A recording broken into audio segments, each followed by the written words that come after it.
Biden fails to reboot his presidency, National Review. President Biden headed into a State of the Union address in deep political trouble.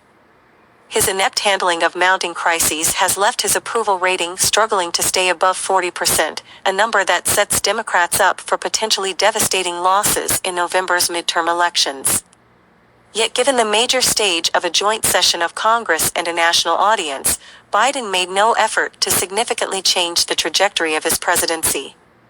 Instead, he acted as if his first year in office was a smashing success and desperately tried to resell a dead agenda.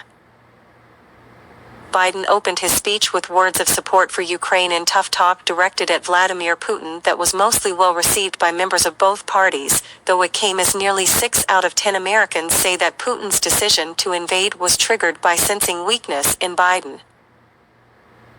Biden launched into a long defense of the trillions of dollars in spending programs he passed last year as part of the COVID relief package and the infrastructure law. Instead of outlining a legislative strategy to move beyond the Build Back Better bill, which Senator Joe Manchin killed late last year, Biden simply rebranded the bill. He didn't mention the actual name of the bill, and then absurdly described it as his plan to fight inflation and claimed it would lower costs and reduce deficits. In reality, government subsidies do not reduce actual prices, and the CBO found that his plan would add $160 billion to the deficit. As ridiculous as it was to brand a multi-trillion-dollar spending plan as an inflation-fighting measure, Biden outdid himself a few moments later when he called for a $15 minimum wage.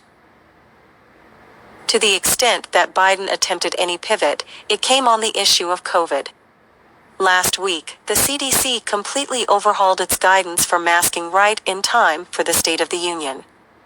Without any underlying change in the number of infections in the country, the CDC went from declaring 95% of the U.S. to be at significant enough risk to continue imposing mask mandates, to saying that 70% of the country was at low enough risk to rip off the masks. Biden, who pushed masking and supported the teachers' unions in their fight to delay school reopenings, touted the ability of the country to remove masks and the importance of in-person school. Thanks to the progress we have made this past year, COVID-19 need no longer control our lives, Biden said. But in the past year, hundreds of thousands of people died of COVID, and there were multiple major surges.